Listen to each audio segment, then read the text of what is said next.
Hi guys, sorry to interrupt your viewing, but please subscribe to the channel and like this video. Thank you. Pain like she had never felt before tore through her abdomen, twisting and burning, making it impossible to stand. Emily Carter clutched the kitchen counter with one hand, the other pressed tightly against her stomach, her breath coming in ragged gasps.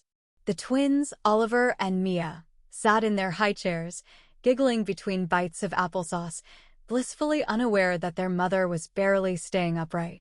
A sharp, searing jolt shot through her, and her knees buckled beneath her, the floor rushing up faster than she could process. The pain was relentless, consuming, making her feel like her body was being torn apart from the inside.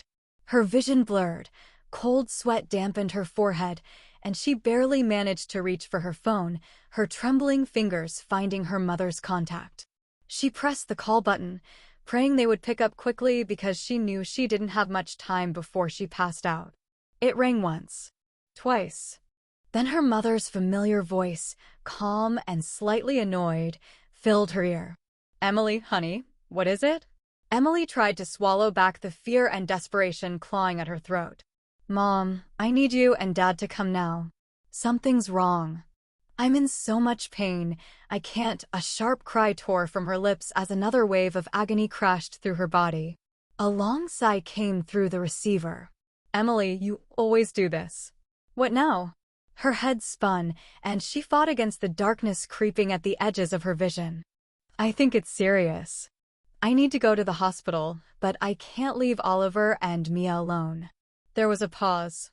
A heavy, pregnant silence that stretched just long enough to let Emily know exactly what was coming next. "Emily, we have plans tonight," her mother finally said, her tone clipped, impatient. "Your father and I got Elton John tickets months ago. You know how long we've been waiting for this." Disbelief surged through Emily, cutting through the pain for just a moment. "Mom, I think I might be dying," she rasped, barely able to push the words out. "Please, just come." "It's just for a few hours." Her father's gruff voice suddenly took over the line, low and full of irritation. "For God's sake, Emily, you're always a damn burden. You expect us to drop everything because you can't handle a little stomach pain?" She could hardly breathe now, her body curling inward instinctively, her limbs shaking as the pain grew worse. "Dad, Another voice joined the call, light and amused, and Emily's stomach twisted, not just from the pain, but from the sheer betrayal she could already hear coming. "Oh my God, Emily, are you serious right now?" her younger sister, Chloe, scoffed.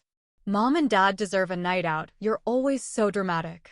Her fingers clenched around the phone, anger and desperation tangling together in a burning, suffocating knot inside her chest. "I am not being dramatic," she managed to spit out through clenched teeth. "I need you." "Well, we need a break," her mother snapped. "You're a grown woman. Figure it out." The line went dead. For a long moment, she just sat there on the floor, gasping for air, staring at the phone screen as if willing the call to still be connected, willing this to be some sick, twisted nightmare she could wake up from. But no, they had hung up on her. Her own parents. The weight of what just happened settled over her like an unbearable force, crushing, suffocating, inescapable. They weren't coming. They had left her like this, left their own daughter, their own grandchildren, to fend for themselves while she could very well be dying. Her hands shook as she scrolled through her contacts, her vision tunneling, her thoughts growing sluggish. There had to be someone. Someone who would care. Her fingers found a name. Sarah Peterson. A nanny she had hired once before, briefly, for a work trip. The only person she could think of who might be able to come fast enough. She pressed the call button, barely able to hold the phone to her ear. "Sarah, please, I need you to come now. I need you to watch the twins. I'm going to the hospital." The woman's response was instant. "Emily? What's wrong? Are you okay?" A weak, humorless laugh left her lips. "No, but I don't have time to explain. I'll be there in 15, Sarah assured her without hesitation. "Call an ambulance. Go." Emily let the phone slip from her fingers as another wave of agony nearly pulled her under. With the last shred of strength she had left, she pressed 911 and rasped out the address before the darkness swallowed her whole. Bright lights. The sterile scent of antiseptic. The distant, mechanical beeping of machines. Emily forced her eyes open, the world swimming into a disorienting blur before slowly sharpening into focus. She was in a hospital bed. IVs were attached to her arm, and there was a dull, aching pain in her abdomen, the kind that told her something had gone very, very wrong. A nurse hovered beside her, offering a kind smile. "You're awake. How do you feel?" Her throat was dry, her body heavy. "What happened?" she croaked. "You had emergency surgery," the nurse explained softly. "A ruptured appendix. If you had waited any longer, it could have been fatal." Emily swallowed hard, her mind spinning with everything that had happened before she lost consciousness. She turned her head slightly, her heart racing as she saw her phone resting on the bedside table. A single thought crashed through her mind with unrelenting force. Had her parents even called to check on her? She reached for the phone with trembling fingers, unlocking it to find the answer already waiting for her. No missed calls. No messages. Nothing. A cold, bitter laugh slipped from her lips, and the nurse frowned in concern. But Emily wasn't going to cry. Not now. Not for them. She had survived something that could have killed her, and not once, not even once, had her own family cared enough to ask if she was still alive. As she lay there in that hospital bed, staring at the emptiness where their love should have been, she made a promise to herself. This would be the last time they would ever treat her like this. She wasn't just going to cut them off. She was going to make sure they felt it. The first thing Emily became aware of was the dull, persistent ache spreading across her abdomen, a reminder of how close she had come to something much worse, something irreversible, something that could have left her children without a mother. She inhaled slowly, trying to push past the discomfort, but it wasn't just her body that hurt. Something deeper, something unspoken, gnawed at her from the inside, an ache she couldn't name but felt all the same. She turned her head toward the small table beside her hospital bed, where her phone sat silently, untouched, undisturbed, unmoved by the life-threatening emergency she had just survived. Her fingers trembled slightly as she reached for it, already knowing what she would find, already bracing herself for the crushing confirmation that had been growing in the back of her mind ever since she first opened her eyes in the sterile, impersonal hospital room. No missed calls. No new messages. No concerned texts from her mother. No apologetic voicemails from her father. No half-hearted check-ins from Chloe, pretending to care just enough to soothe whatever scraps of guilt she might be capable of feeling. There was nothing.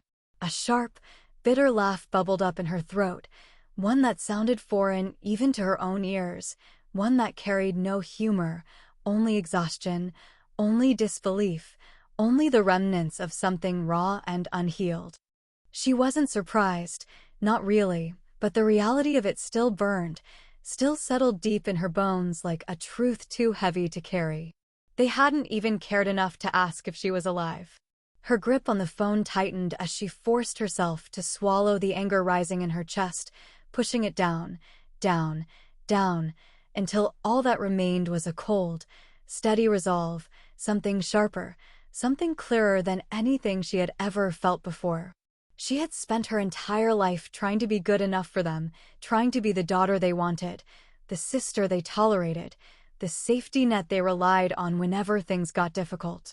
She had been the one to clean up their messes, the one to pick up the pieces, the one to sacrifice so they wouldn't have to. She had paid their bills when money ran low, covered their debts when Chloe spent recklessly, bought their vacations when they wanted to escape the realities of their own lives. She had given and given and given until there was nothing left of herself to hold on to. And for what? So they could leave her to die alone in a hospital bed, all because they had concert tickets they refused to waste? So they could remind her, once again, that she was nothing more than an afterthought, an inconvenience, a burden they only acknowledged when they needed something? No, not anymore. Her phone vibrated suddenly in her hand, breaking through her thoughts, and she glanced down, her heart tightening before she even saw the name on the screen. But it wasn't her parents. It wasn't Chloe. It was Sarah. Emily swiped the screen to answer, her voice hoarse, weaker than she wanted it to be. Hey. Hey yourself, Sarah said, her voice warm, familiar, filled with the kind of kindness Emily had once foolishly expected from the people who were supposed to love her unconditionally. I just wanted to check in, see how you're feeling. Emily exhaled, pressing her fingers to her temple, trying to will away the pressure building behind her eyes. Like I got hit by a truck. Sarah let out a soft chuckle, then her tone shifted, something gentler, something quieter. I sent you some pictures of Oliver and Mia. Just so you know they're safe, just so you know they're okay. Emily's throat tightened as she pulled the phone away from her ear long enough to open the message. The pictures were simple, but they were everything: Oliver giggling on the living room rug, Mia hugging her favorite stuffed bunny, both of them happy, both of them blissfully unaware of how close everything had come to falling apart. A wave of relief washed over her, overwhelming in its intensity, cutting through the anger and exhaustion with something softer, something warmer. Thank you, she murmured, swallowing hard. I don't know what I would have done without you. You don't have to do it alone, you know, Sarah said gently. You don't have to carry everything by yourself. Emily stared at the ceiling, at the dull fluorescent light flickering slightly in the corner of the room, at the sterile white walls that had borne witness to her quiet revelation. She had been carrying everything alone for years, and not once had her family lightened the weight. If anything, they had only ever made it heavier. And she was done. The decision settled into her bones, into the very marrow of her being, something so absolute, so final, that there was no room for doubt, no space for hesitation. She had given them chances, more than they deserved, more than they ever appreciated, and every single time, they had proven exactly who they were. She was cutting them off. No more money. No more emotional support. No more sacrificing her peace for their comfort. No more being their safety net, their financial backup, their afterthought. They had made their choice when they ignored her calls, when they dismissed her pain, when they left her alone in her darkest moment without a second thought. Now, she was making hers. She pulled up the family group chat, her fingers hovering over the keyboard for only a moment before she typed out the words she had been holding inside her chest since the moment she realized they had abandoned her. You made your choice. Now I've made mine. She hit send. Then, with a sense of finality she had never known before, she blocked their numbers, deleted their contacts, and turned off her phone. And for the first time in her life, Emily Carter finally felt free.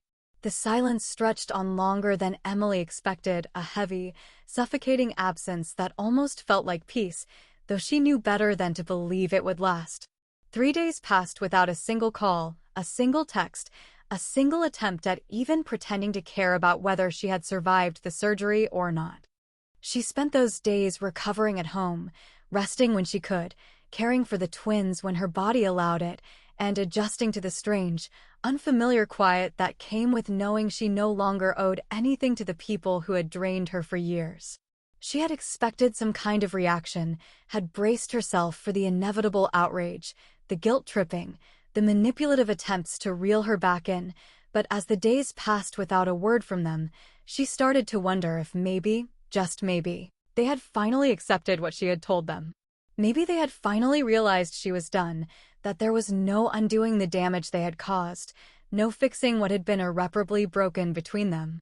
But then, on the 3rd day, her phone rang. She glanced at the screen, already knowing who it was before she even saw the name, already feeling the familiar exhaustion creeping into her bones before she even answered. Chloe. For a brief moment, she considered letting it go to voicemail, considered pretending she hadn't seen it, hadn't heard it, hadn't noticed the desperate, panicked attempt to reach her now that they had finally started to feel the consequences of her absence. But curiosity won out over resentment, and she swiped to accept the call, pressing the phone to her ear with a sigh. Emily, Chloe's voice came through the line, too casual, too forced, as if she was trying to sound unconcerned despite the very obvious urgency behind her words. Hey, so Mom and Dad were wondering why their credit cards aren't working. A slow smirk tugged at the corner of Emily's lips, though there was no amusement in it, only a cold, quiet satisfaction that settled deep in her chest. She leaned back against the couch, watching Oliver and Mia play on the floor, their laughter filling the space that had once been weighed down by obligations she no longer had to bear. "Because I'm done paying for them," she said simply, her voice steady, even, utterly devoid of the guilt Chloe was probably expecting to hear. For a moment, there was silence on the other end of the line, just a beat too long, just enough time for Emily to picture the exact expression on her sister's face, the shock, the indignation, the sheer, unfiltered entitlement that had been bred into her since childhood. Then Chloe scoffed, sharp and full of disbelief, her voice rising as anger seeped into her words. "Are you serious right now? You're actually cutting them off? What the hell is wrong with you?"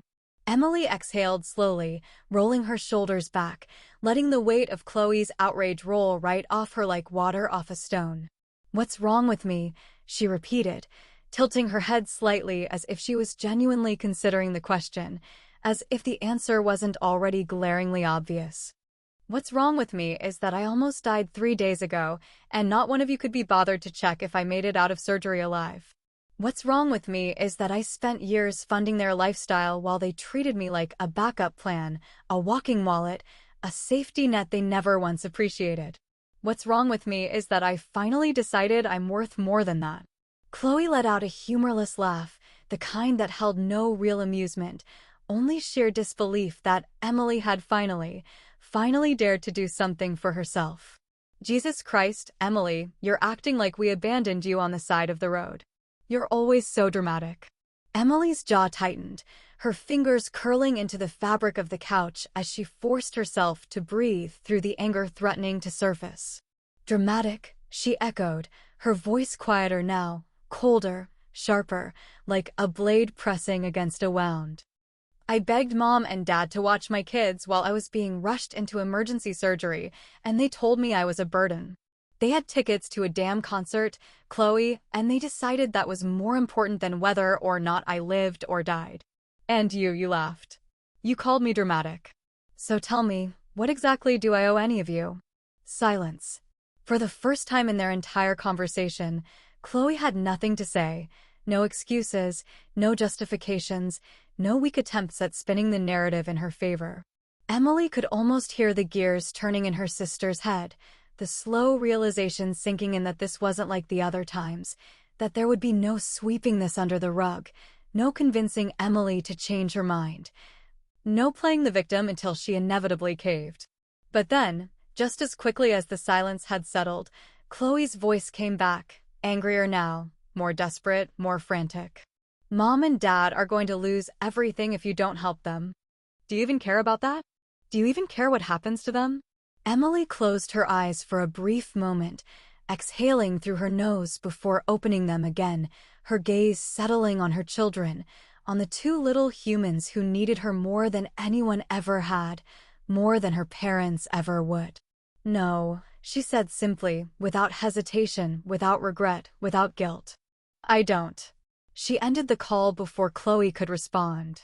And then, because she knew what was coming next, because she knew her parents would not take this quietly, because she knew their outrage would not stop with her sister's failed attempt at manipulation, she braced herself for the inevitable. It didn't take long. The phone rang again not even an hour later, her father's name flashing across the screen this time, the sharp, suffocating weight of his disapproval nearly palpable even through the digital barrier separating them. Emily stared at the screen for a long moment before finally accepting the call, pressing it to her ear with the kind of practiced detachment she had spent years perfecting. "Emily," Richard Carter's voice came through the line, clipped, furious, thick with barely restrained anger. "What the hell is wrong with you? You think you can just cut us off like that? After everything we've done for you?" Everything they had done for her. Emily almost laughed. Almost. Instead, she let the silence stretch between them for a beat too long before finally responding, her voice calm, steady, unmoved by the fury radiating through the phone. "Yes," she said simply. I can. Her father's breath came hard and fast, his anger growing thick, tangible, suffocating. Then, in a voice so low, so filled with venom, so laced with unspoken threats, he said the words she knew were coming. You'll regret this. Emily smiled, not because she was happy, not because she found any joy in this, but because for the first time in her life, she finally, truly believed that she wouldn't. For the first time in years, Emily felt something she hadn't truly experienced before: peace, the kind that settled deep inside her bones, the kind that came from knowing she owed nothing to anyone who had ever taken her for granted. It had been 2 full weeks since she had cut them off, 2 weeks since she had erased them from her life, 2 weeks since she had taken back the power they had always held over her. In those 14 days, her phone had remained blissfully silent, untouched by the demands and manipulations that had once been a constant presence, unburdened by the endless stream of entitlement that had always drained her dry. She had expected anger, expected retaliation, expected them to come at her with every guilt trip they could muster, but instead, there had been nothing but quiet, a strange, unnatural absence of chaos that almost made her wonder if they had finally given up. The twins were napping, their small, rhythmic breaths the only sound filling the house as she curled up on the couch, a cup of tea growing cold beside her. The world outside was soft and gray, the sky heavy with the promise of rain, the air thick with that particular kind of stillness that came before a storm. She had learned to appreciate silence, learned to embrace the calm, learned that loneliness was a far better companion than people who only drained her. But just as she let herself settle into the quiet, just as she allowed herself to exhale in relief, it happened, the sharp, unmistakable knock at the front door. Her entire body tensed instantly, every muscle locking into place, every nerve in her body screaming at her to not move, not answer, not engage, because some part of her already knew who it was before she even stood up. She moved slowly, carefully, her heartbeat loud in her ears, her fingers curling into fists at her sides as she stepped toward the door. The moment she reached it, she hesitated, standing completely still, breathing as quietly as possible, as if remaining motionless could somehow make her invisible, as if whoever was on the other side of the door might just walk away if she didn't acknowledge them. But then came another knock, softer this time, almost gentle, almost calculated in its lack of urgency, and then her mother's voice, sugary sweet, carefully rehearsed, every syllable dripping with false warmth. "Emily, honey, we just want to talk." Emily didn't move, didn't speak, didn't so much as blink, but her heart slammed against her ribs, her pulse hammering beneath her skin as she reached out with trembling fingers and slowly turned the lock. A deep, crawling sense of unease slithered its way down her spine as she leaned in to peer through the peephole, her stomach twisting in knots at the sight waiting for her outside. Her parents stood on the porch, side by side, dressed in the same carefully curated way they always were, her mother in an expensive cardigan, her father in his neatly pressed slacks, their postures stiff but controlled, their faces carefully arranged into expressions of forced concern. But it was Chloe that made Emily's fingers tighten around the doorknob, Chloe standing just behind them, shifting her weight from foot to foot, her arms crossed, her mouth pressed into a thin, irritated line. Everything in Emily told her not to do it, told her to walk away, told her that nothing good would come from engaging, but some part of her, some small, treacherous part, wanted to hear what they had to say, wanted to let them show their true colors one last time. So before she could stop herself, before she could let logic win, she took a deep breath, twisted the handle, and opened the door. The moment their eyes met, her mother's face lit up with something artificial, something that didn't quite reach her eyes, something that made Emily's stomach churn with unease. Her father cleared his throat, shifting slightly, his lips pressing together as if forcing himself to look apologetic. Chloe, however, didn't even try. Her expression was tight, her annoyance barely concealed, her arms still stubbornly crossed. "We made a mistake," her father said suddenly, his voice strangely hollow, as if the words weren't entirely his own. We made a mistake." Emily's stomach clenched because something about the way he said it felt wrong, something about the way he stood there, his shoulders squared, his face devoid of any real regret, made her feel like she was watching a performance. Like they had rehearsed this moment before ever stepping foot onto her porch. And just like that, she knew. They weren't here because they felt guilty. They weren't here because they wanted to make things right. They were here because they wanted something. And whatever it was, Emily was suddenly very sure she wasn't going to like it. Emily stood in the doorway, watching them with an expression carefully arranged to give nothing away, her heartbeat steady, her breath controlled, her posture relaxed despite the unease crawling beneath her skin. Her father, stiff and uncomfortable, shifted his weight from foot to foot, while her mother, ever the actress, maintained that saccharine smile, her hands clasped in front of her like some concerned, loving parent who had just come to make peace.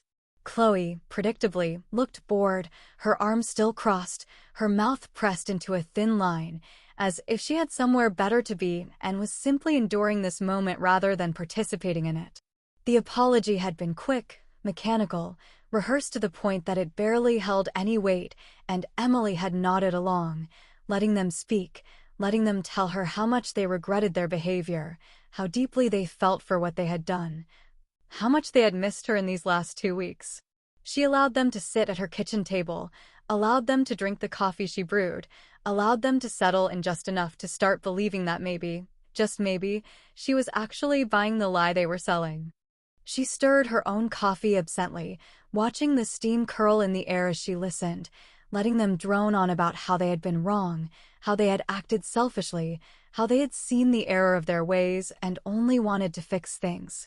Her mother's voice was soft, carefully modulated, designed to pull at heartstrings, to make her seem sincere, to paint her as the wounded party, the mother who had made a mistake but was here now, ready to make amends. Emily played her role perfectly, tilting her head at the right moments, nodding as if considering their words, making soft, non-committal sounds that let them believe they were getting through to her. She let her mother's words flow over her like background noise, let her father's carefully constructed regrets settle into the air like a mist. Let Chloe's occasional sighs punctuate the conversation with just the right amount of exasperation to remind her that not everyone in the room was committed to the performance. And then, just as she had expected, just as she had known from the moment she opened the door, the truth finally revealed itself, not in the form of some heartfelt confession, not in the form of some deeply personal realization, but in the form of a request, wrapped in the illusion of necessity, disguised as an innocent appeal for help. Her mother leaned forward slightly, her fingers lightly tapping against the ceramic mug in her hands, her voice dipping into something quieter, something almost conspiratorial, something meant to imply that this was nothing more than a small, insignificant favor between family. "We know you're doing well, Emily," she murmured, her lips curving into something meant to be reassuring, something meant to be persuasive. "And, well, things have been a little difficult for us lately." Emily felt her stomach twist, her grip tightening around the handle of her mug, but she kept her face neutral, kept her expression carefully schooled into something unreadable, something calm, something willing to listen. "Difficult how?" she asked, her tone deliberately even, deliberately void of the amusement and rage bubbling just beneath the surface. Her father cleared his throat, his fingers tapping against the table, his discomfort obvious now that they had finally arrived at the real reason for their visit. "I lost my job last month," he admitted, though his voice lacked any real humility, any real vulnerability, any real acknowledgement of consequence. "Company downsized, nothing I could have done about it." Chloe rolled her eyes, shaking her head as she let out a short, sharp sigh, as if the mere act of hearing their father admit to something so unfortunate was more than she was willing to endure. "And I've had a rough couple of weeks," she added, her voice clipped, irritated, dismissive. "Bills piled up, you know how it is. Credit card companies don't care about circumstances." Emily let out a soft hum, as if considering their words, as if carefully weighing the situation they had just presented to her. But deep inside, something sharp and cold curled within her chest, something that felt very much like satisfaction. Because she had seen this coming before they even opened their mouths. The Elton John concert. They had been so desperate to go, so determined to not waste their tickets, so sure that their night of fun was more important than her literal survival, and now they were here, sitting at her table, drinking her coffee, carefully laying the groundwork for an ask, because the very thing they had chosen over her had led them straight into financial disaster. And still, they had the audacity to ask her for help. Just a small loan, her mother added softly, reaching out to place a deliberate, well-practiced hand over Emily's wrist. Just to get us back on our feet. Emily inhaled slowly, allowing the moment to stretch, allowing them to believe she was thinking it over, allowing them to cling to the illusion of possibility just long enough to let hope settle in. Then she smiled, slow and deliberate, something unreadable behind her eyes as she met her mother's gaze with a level of composure that sent a shiver down her own spine. "I need some time to think," she murmured, her voice soft, her expression carefully arranged, her fingers gently curling around the mug in her hands as if she were actually contemplating the idea of forgiveness, of generosity, of doing the very thing they were hoping she would do. Her mother's face lit up instantly, her father's shoulders visibly relaxing, Chloe exhaling loudly, as if relieved that this little game had finally reached its expected conclusion. But in Emily's mind, the wheels were already turning, the pieces were already falling into place, and the plan, the perfect revenge she had been waiting for, was already being set in motion. Emily spent the entire next day preparing, making sure every single detail was perfectly arranged, every dish was exquisitely plated, every glass was polished to perfection, every candle flickering just right against the dim light of the dining room. The scent of roasted garlic and rosemary filled the air, mingling with the richness of butter seared into perfectly cooked steaks, the delicate aroma of truffle mashed potatoes, the subtle sweetness of a decadent chocolate tart resting on the counter. Waiting for dessert. She poured herself a glass of wine, swirling the deep red liquid slowly as she took in the scene before her, a carefully curated illusion of warmth, of welcome, of generosity, a scene designed to make them believe they had won. She had extended the invitation that morning, making sure her voice carried the right amount of hesitation, the right touch of vulnerability, just enough uncertainty to make them believe she was second-guessing herself, reconsidering, questioning whether cutting them off had been too harsh, too impulsive, too final. Her mother had barely contained her excitement, her voice slipping into something sickeningly sweet, something victorious, something that carried the unmistakable smugness of a woman who believed she had manipulated her daughter into coming back where she belonged. Her father had muttered something gruff but approving, something about things finally making sense again, something about how family always found their way back to each other in the end. And Chloe had just laughed, the same light, careless laugh she had always used when she believed she had gotten away with something, the kind of laugh that made Emily's skin crawl, the kind of laugh that made her grip on the wine glass tighten just a little too hard.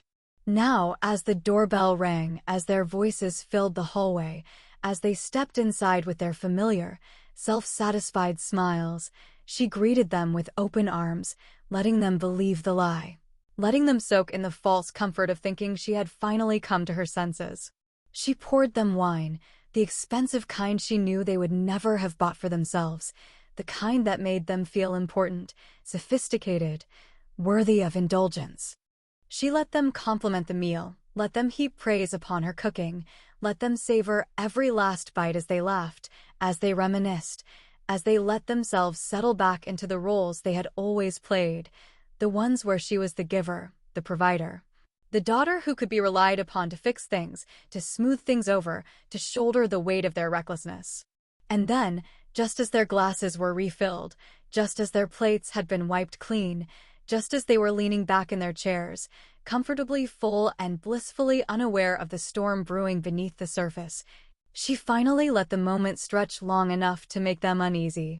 She placed her own wine glass down with deliberate precision, her fingers carefully adjusting the stem, her gaze lifting slowly to meet theirs, her smile just a little too sharp, just a little too knowing, just enough to make the air shift, to make them pause, to make them realize far too late that something was very, very wrong.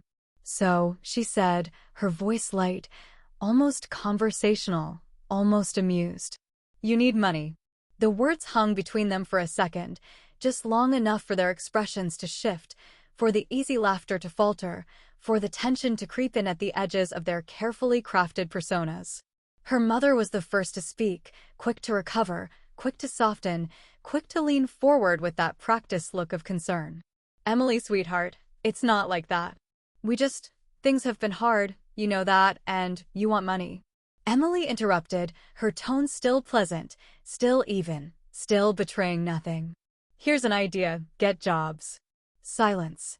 Her father's jaw tightened, his grip on the wine glass going rigid, his knuckles going white as her mother's face froze, as Chloe let out a sharp breath, as the reality of the situation finally began to dawn on them. That's not fair, Chloe snapped, the first to break, the first to let the anger slip through, the first to react like a spoiled child denied her favorite toy. You have plenty of money, and we're your family, and it's not fair to just fair? Emily said, her voice cutting through the air like a blade, slicing clean through whatever threadbare excuses they had planned to throw at her next. You want to talk about fair? Like leaving your daughter to die alone in a hospital while you drank overpriced cocktails and listened to Elton John? Her mother's lips parted, her father's face darkened.